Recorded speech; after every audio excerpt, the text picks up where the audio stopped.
Bayangkan seekor induk berdiri di depan anaknya ketika bahaya datang. Ia tahu predator di depannya jauh lebih kuat. Ia tahu dirinya bisa terluka, bahkan mati. Tapi bukannya melarikan diri, sang induk justru maju. Pertanyaannya, apakah hewan benar-benar punya perasaan seperti manusia?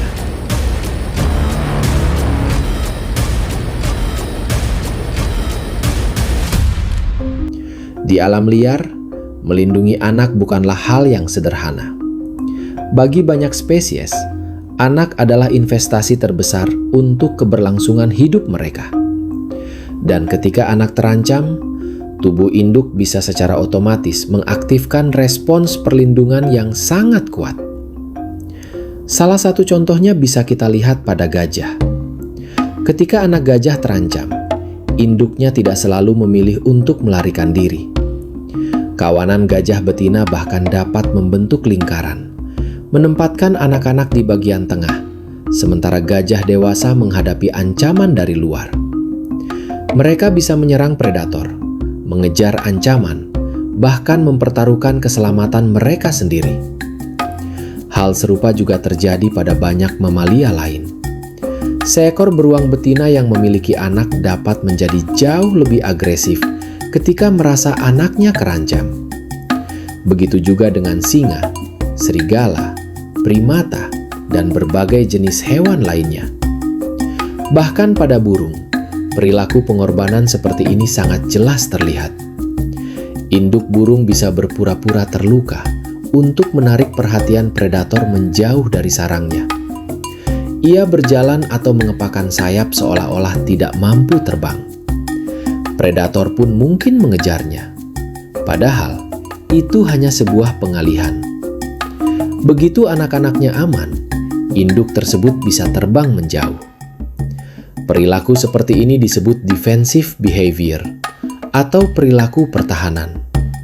Dan dalam kondisi tertentu, perilaku itu bisa membuat induk menghadapi risiko kematian yang sangat besar. Lalu, apakah ini berarti hewan memiliki rasa cinta seperti manusia? Jawabannya tidak sesederhana iya atau tidak. Hewan memang memiliki emosi. Banyak penelitian menunjukkan bahwa berbagai spesies mampu mengalami kondisi seperti takut, stres, rasa sakit, keterikatan, dan respon sosial yang kompleks. Ikatan antara induk dan anak juga bukan sekedar kebetulan. Anak membutuhkan perlindungan, makanan, dan pengasuhan. Sementara induk memiliki mekanisme biologis yang mendorongnya untuk merawat keturunannya. Hormon dan sistem saraf memainkan peran penting dalam membentuk ikatan tersebut. Jadi, ketika seekor induk mempertaruhkan nyawanya demi anaknya, mungkin kita tidak bisa mengatakan bahwa ia berpikir dengan cara yang sama seperti manusia. Ia tidak perlu berpikir, "Aku rela mati demi anakku." Namun tubuh dan otaknya telah berevolusi untuk menghasilkan respons yang membuat keselamatan anak menjadi sesuatu yang sangat penting. Dan menariknya, perilaku ini tidak selalu berakhir dengan kematian. Justru, tujuan utamanya adalah membuat anak tetap hidup. Dari sudut pandang evolusi, anak yang selamat akan tumbuh dewasa dan meneruskan gen induknya ke generasi berikutnya. Karena itu, naluri melindungi keturunan menjadi salah satu kekuatan paling besar dalam dunia kehidupan.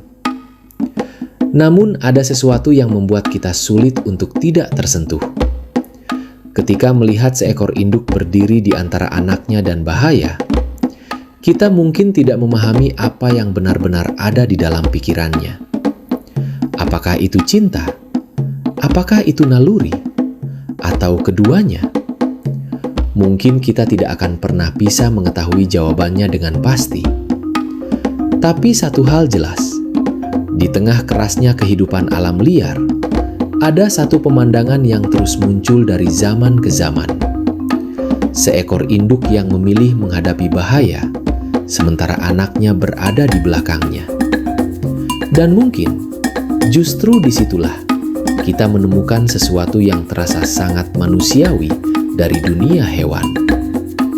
Karena meskipun cara mereka merasakan dunia mungkin berbeda dari kita, keinginan untuk melindungi anak adalah sesuatu yang tampaknya dimiliki oleh banyak makhluk hidup.